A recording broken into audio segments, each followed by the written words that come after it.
Hey, you're listening to Don't Lie to Your Life Coach podcast with Kim Arrington. I'm Kim Arrington. I'm a life coach, a weight loss coach, an author, and a badass passionate about helping you connect back to your most authentic self. Join me here each week so I can coach you on how to think all those juicy thoughts that get you feeling your absolute best and taking some big ass action. Coaching has changed my life, and it can change your life too. I'm here to give you real life solutions to create a life you'll love. Because the truth is, boo, you ain't just got problems, you got options.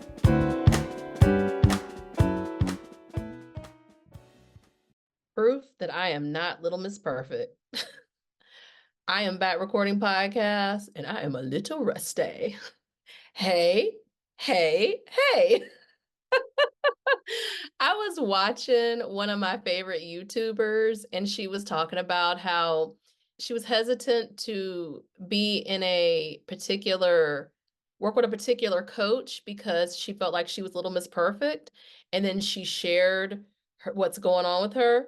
Y'all, I am not Little Miss Perfect. Just know that. You know how the teacher was like a week ahead of you in the textbook? I'm a week ahead of you in the textbook. That's how I know what to tell you.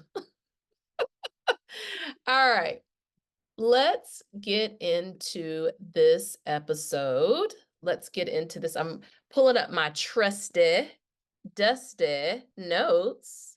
I'm excited about this episode because I feel like this is kind of revolutionary thinking. Story time, children. I want you to imagine that you got a hankering. Do people in the North say hankering? A hankering for some tea, like boxed tea. Now, y'all, I'm a tea snob. I like to go to tea houses where the tea is in the container and it's been imported from China or India. And I do tea tastings and high tea and afternoon. Okay, so I am a goody two shoes when it comes to tea. Yes, I am. But I do like to go to the folks who like created tea. Let's just say and I'm not against box tea. I have a whole bunch of box tea. Let's say you are going to the store and you want to get a new tea. You stand in front of all the boxes of tea. You pick up this box, you pick up that box, and then you decide, like, do I really want this Lady Earl Grey or do I want this, chai? And you go back and forth, you get a picture in your head. And you're like, oh, I remember when I had this chai and I put that almond milk and I put now I am talking about myself. I put the tea bag in there and I made it. Now, I was in London. Shout out to my Indian sister. She told me I could call her that, Porvi, who actually made the marsala chai mix and taught me the proper way to make a chai. Corby, I cheat. I use a bag. But I do put the milk in there and I let it come up to boil like you showed me, and then I let it come back down. She sent me home with that chai. I was a professional singer. I was on tour in London. And I ended up staying with the family. Long story. I should just tell you the story at some point, but I had two places to stay. They fell through. Went on Gumtree, which is the UK's version of Craigslist when we were doing Craigslist back then, and saw this bed with this beautiful bedspread. And I was like, they're going to work out. I loved them. I loved them so much. Porvy and I would literally be in the train station, the tube. We'd be in the tube station and we would be interlocked arms walking in the tube station. We loved each other. I loved her so much. And she gave me her chai container and I made chai for months after and just savored it so much. So Purvi, if you're listening, I love you. I love you so much. We talked for a while and then kind of lost touch. And so Corvy, I love you. We're going to find each other again because that's how the world works. I'm in the UK, I'm in India, and I look up and I see you. That's how that works. But Facebook makes it so much easier. She's not really on Facebook like she used to be. That's the reason why. So, oh my God, y'all. Remember, we're looking at the tea. See, I digress. We're looking at the wall of tea. We choose the tea. It's our chai, right? It's in our hand. And we walk up, we pay for it, we go home, we drink our chai, and it's lovely. It's amazing. I want y'all to think that way about your healing or any change you want to make. Instead of it being like, I've got to do all these laborious things to change, that you can actually just choose it. Just choose it. That little tiny different in syntax, English major, turn off, in language is the big thing that helps you. Because if you think about changing something, it feels like it's a lot to do. But when you think about choosing something from this big, wide range of things, it can seem easier. Or the human brain really likes three choices, y'all. So when you're at that tea wall, you really have decided it's either going to be this peach supreme tea, this lady Earl Grey, or the Marsala chai. You kind of already have, we think in threes. Our brain thinks in threes, and then you make a choice between those. So I want you to really think about choosing it. Don't change it. You want to choose it. Let me help you out to get through that even more.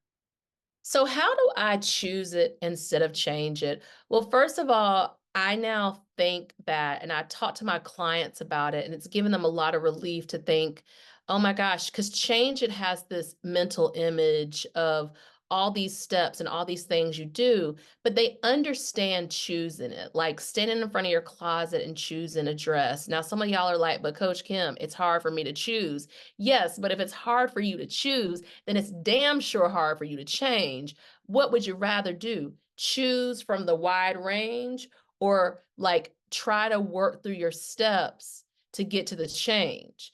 The truth is, anytime you make, it's hard not to say change, y'all. Anytime your life changes, I'll just say it, it's because you've chosen a different behavior. And when you choose that behavior over and over and over, then it equals to change.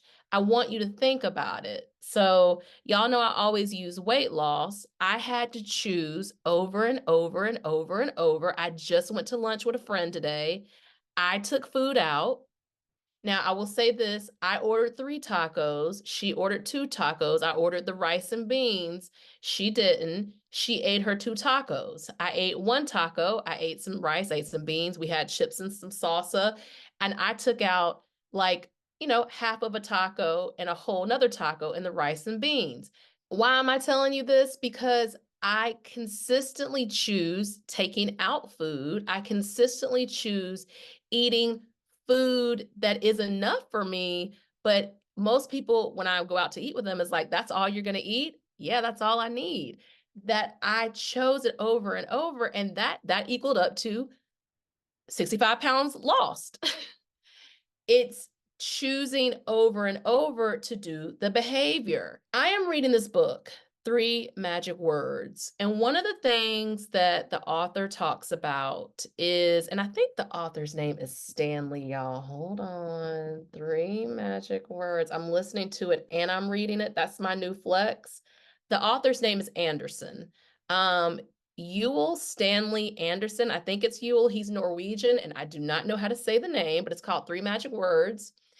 One of the things that Anderson talks about is how we have something called prompters or locks that the conscious mind puts in the subconscious mind to protect us.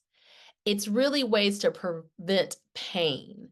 Now, you all know your conscious mind is the door. Nothing gets past it. So your conscious mind includes all the things you're thinking about and doing, your fantasies, your feelings, your memories, your self-perception, your thoughts. So your conscious mind is where you make all your decisions, your actions, your emotions, your behaviors, your decisions, your actions, your willpower, your short-term memory, your critical thinking. And that is like 5%, maybe 10% of your brain's ability. But your subconscious mind, all right, that's your beliefs, your long-term memories, your protective reactions, your imagination that controls your heart beating, your lungs breathing. You don't consciously say breathe lungs. You don't consciously say beat heart. All of your body systems, your emotions, your values, your intuition, your fears, your self-image. And what Anderson says is that the conscious mind protects you. And by the way, that subconscious and unconscious mind is 95% of your brain's power, right? So 90 to 95% of your brain's power. Anderson says your conscious mind puts little locks or prompters in your unconscious or subconscious mind for you to be safe to prevent pain. The problem is that to unlock those locks, to get beyond those prompters so you can have the fullness of a life that isn't about you're terrified of bees because you saw your cousin get stung by a bee and your cousin had a reaction to the bee, and now you don't go outside because you're terrified of bees, and you don't consciously know that because your conscious mind put into your subconscious for you not to go outside, because if you don't go outside regularly, go on hikes or be outside for a picnic, then you're not against bees, but you don't consciously know that because your conscious mind hid it in your subconscious. Say that 5 times fast. So what happens is you have to have someone like a coach, a therapist, or repetition. I always talk about affirmations, right? Y'all, I'm promising you an episode on affirmations.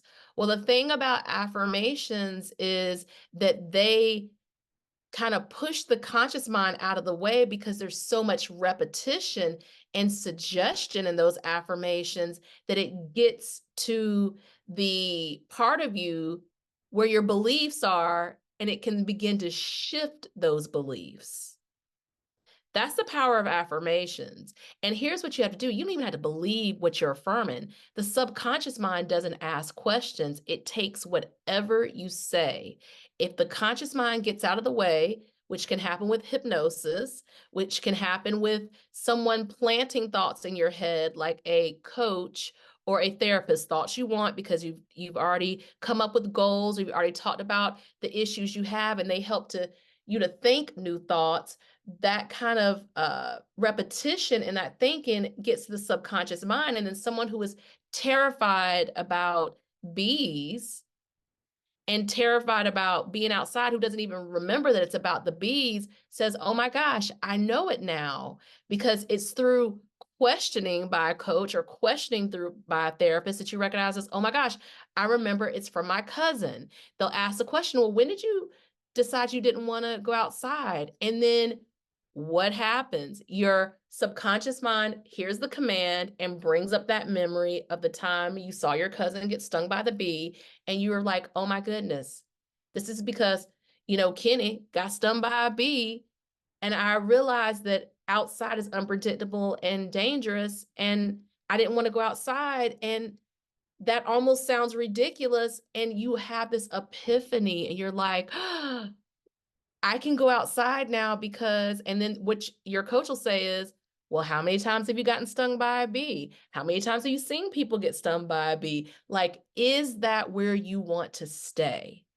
A coach worth their weight in gold says, do you want to still keep doing that? And then you recognize, I'm going to tell y'all mine recently. Literally, this happened within the last 48 hours.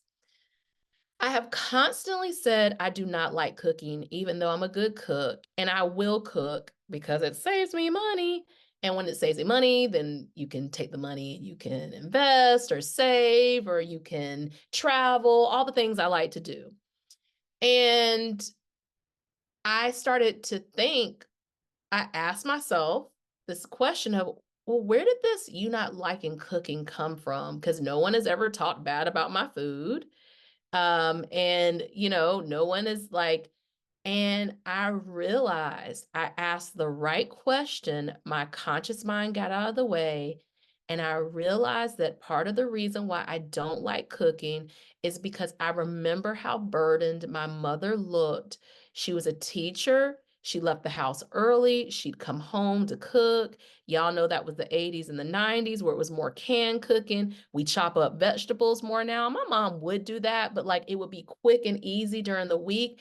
And I recognized how pained she looked. She didn't even complain about cooking. She sometimes complained if we didn't eat what she cooked. Generally, I would eat anything she cooked. My only place I drew the line was Cornish hens. I need to ask my subconscious why I don't like Cornish hens. It's because they're so small. They look like little babies. But like she had so much frustration and I could tell she was tired and she was bothered. And just a few days ago, I was like, oh, because I started to kind of like cooking the way that I cook. And I was like, oh, this isn't mine. This was given to me. Your subconscious mind is almost universally the things given to you. Your conscious mind is responding to what's actually happening in the present. Your subconscious mind is generally responding to what is happening in the past or what has happened in the past and what you believe and you're scared about happening in the future. Here is the good part of that. Once you know that, you got to ask yourself the question, where did this belief, where did this action come from? And keep asking you until the memory comes up and then ask yourself, do I need to hold on to that? Now that I've taught y'all all to be life coaches, go ahead and hang up your placard and get at it. All right. So you want to know that to get to that hack easier, the one I just talked about at length, is you have to choose the behavior of asking, why is it this way?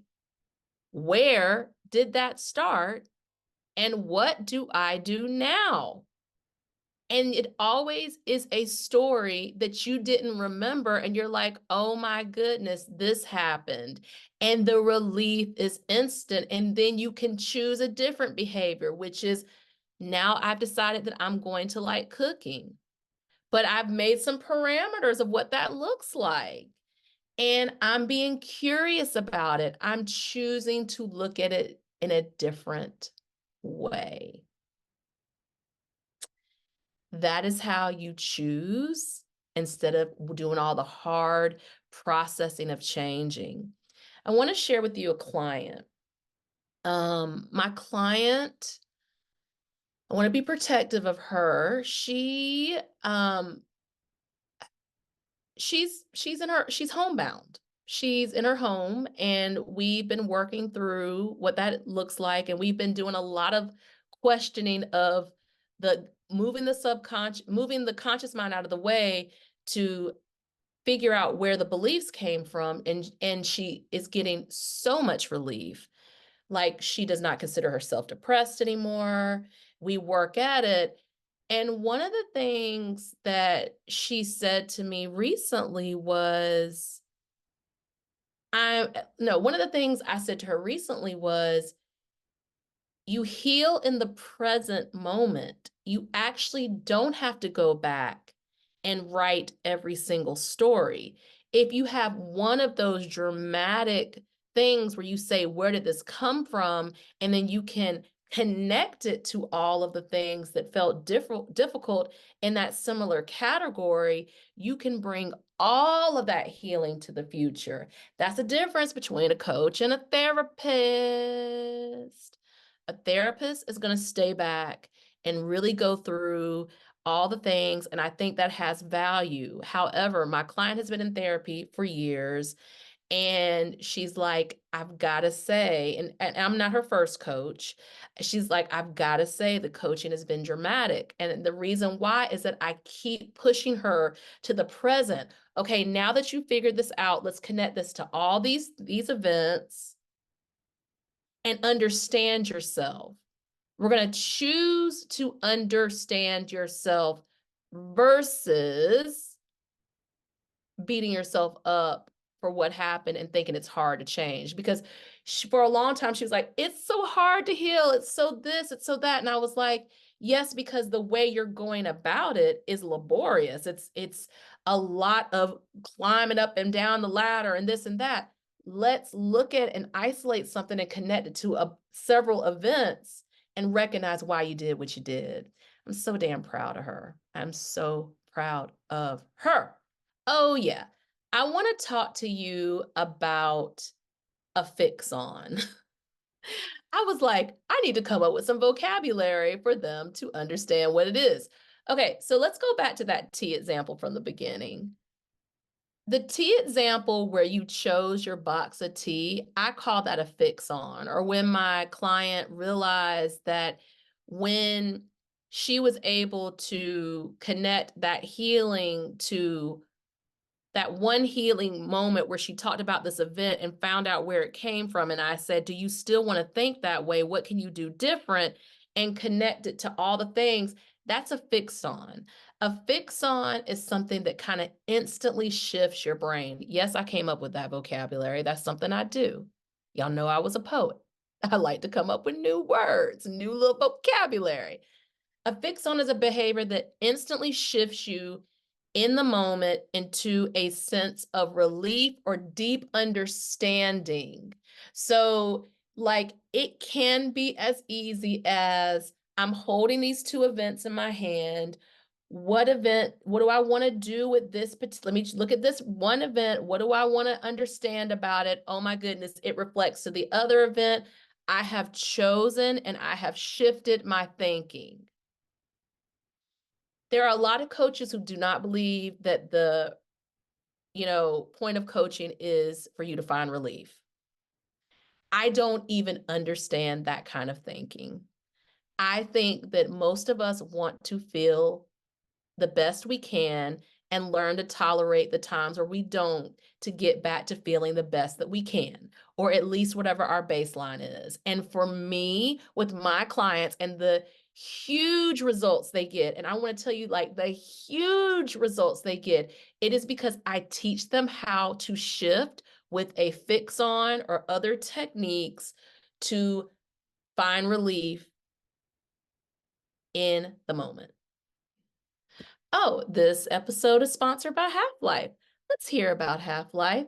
That's my weight loss program for women over 40 who want to lose weight for the last time. Hey girl, hey, my name is Coach Kim and I'm your last weight loss coach. More on that later. Yes, I've lost 65 pounds and I'm living my dream of lasting weight loss, plus so much more. And I'm here to spill some tea. What if I told you it only takes watching these 13 videos and doing your workbooks to finally have lasting weight loss? Like weight melting off like ice cream while you eat what you like weight loss? Like being able to go in any store and pick up a pair of jeans or that red dress in your size? Like not having to lose weight for an event, you're going to the event and everybody is talking about you at the event and how good you look. Body confidence on 10, friend. And having the most fun you've had in years while saving money, time, and stress. Sign me up, coach. Put me in, coach. Half-Life Weight Loss is going to help you gain your whole self back. I got you. All right. Can't wait to see you on the inside. All right. We are back. So to hear more about that, go to www.kimarrington.com/free weight class. Okay. I came up with this framework called the 5 R's for success. And I teach this in my weight loss course, Half-Life, but as I grow to eventually offering a certification, and I haven't figured out if it's going to be a weight loss coach certification or if it's going to be a general life coach certification with a concentration in weight loss. I ain't figured it out. But the 5 R's for success are, the first R is for reason. And the reason is dual. Reason is, how can I look at this? Like, how can I engage my conscious mind for a moment, my logic, and not sit in the emotion of the situation? Like, how can I step back for a moment? And then, like, how can I know there is a reason for me to be here? There's a reason that I'm going to work through there. There's a so, like, look at reason every sense of the word. So there's a reason why I'm here. There's a reason why I'm going at it this way. Okay. And then the second R is for repetition. Remember, that's what your affirmations are. You're repeating these phrases, and your subconscious mind can't resist repetition because it's implanting a new agenda. And this is the agenda you want. Like, I am so lovable. I am the happiest I've ever been. Love is safe for me. It's often you're having the opposite feeling of what the affirmation is, and you are now repeating this over and over for your conscious mind to step out of the way so that it goes direct into your subconscious mind, so we can get rid of some of those locks. We're trying to crack them safes and get rid of them locks that are making your life feel narrow, that are based off of one event that is coloring your whole life. Then you go to the remembering. And when remembering is knowing that you were not always a person, like, there are 2 fears we are born with. We are born with the fear of falling, and we are born with the fear of loud noise. Any other fear you have has been given to you by an event, a person. It didn't even have to happen to you. It happened to somebody you know. You heard a story. And the thing about the human mind is we never know when that thing is going to stick and create that thing. So remembering is remembering you all the way back where you didn't have all of that stuff given to you, and what you really want and what you really like. And that includes playing. Um, I got to do an episode on play. All my episodes are really on play. When I tell y'all to go do what you like to do when you were 7 years old. But that's remembering that you haven't always felt this way. Like, use the example of the bee sting.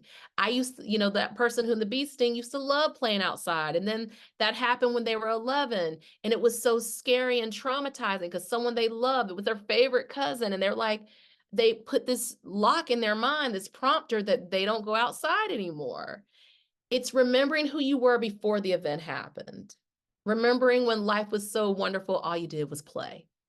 I know some of us do not have that story, but we can remember who we would have been if all the things hadn't happened to us.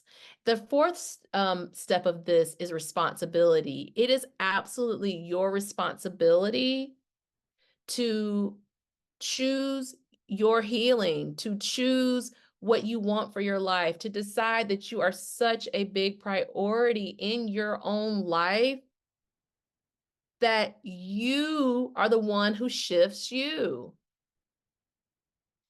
Then that fifth one is the release, the body and emotional release, where you are willing to, I'm gonna make this as short as I can. When something happens, you don't just release it with "I'm okay," but you made sure that you released it in your body. You released it from your body, that you didn't just do it from your emotions, like, I feel better about the situation now, but that you also had a release where you cried, or you walked, or you shook it out, or you talked about it, or you went to one of those destroy rooms and hit some things and broke some shit. Like, that's what I'm talking about, is you releasing it with your mind, but also your body as well. Now, I go into depth with this in Half-Life, and this is a framework that I'm going to use a lot more, but you have to keep repeating it. You have to keep repeating it. You've got to know that you are worth your own time to choose differently. So, you know what? I don't even think I came up with an affirmation. Let me see if did I come up with an affirmation? Try to see. Oh. Oh, there's one more thing I want to say. Here's the other thing about affirmations. Language programs our behavior. The words we hear said about us, the words we use for ourselves or other people. And we don't understand the power of that. For the next week, why don't you listen? Let your homework be just listening to how you speak to yourself. I will put in a couple of podcasts about how you talk to yourself. There's also my Drama Triangle Empowerment podcast that works with this. But I want you to think about how you can choose to speak in a way that programs your behavior in a way that works for you. Okay. So I'm going to come up with an affirmation on the spot because I didn't come up with. I can choose new behaviors that shift me instantly. I can choose new behaviors that shift me instantly. Or you could be very specific and say, that's a behavior. Realizing love is safe. Love is safe for me. Love is safe for me. So think about it. I can choose behaviors that shift me instantly. Healing is easy because I choose. Think about ways that you can stop changing something or healing so hard and understand you're made for this. You're made to live you're made to live your easiest, best life, and to know that when difficult things come up, you're going to get back to that baseline of steady, safe, secure. And if you need help with that, holla. Go to my website, kimarrington.com, and sign up for my private coaching wait list, and I will let you know when I'm taking new clients and whatever else I got going on. All right, y'all, this has been a good one. So good to reach out to ya. Y'all have a good day. Are you feeling what you just heard? Good, good. Repeat after me. You don't have to figure it out on your own again anymore. I'm here to help. Head over to kimarrington.com and download my free video series dedicated to getting you feeling your best right now. Look around, there's some good stuff waiting on you. Got questions? Well, we're always talking on the socials, so find me on YouTube, Insta, and the book. Don't be shy, y'all. Go listen to another episode or join me here the same time next week. Finally, don't keep good shit to yourself. Share this with a homie that could use some help too. Remember, we're not lying to ourselves anymore. We're not lying to our doctors. And you damn sure don't lie to your life coach.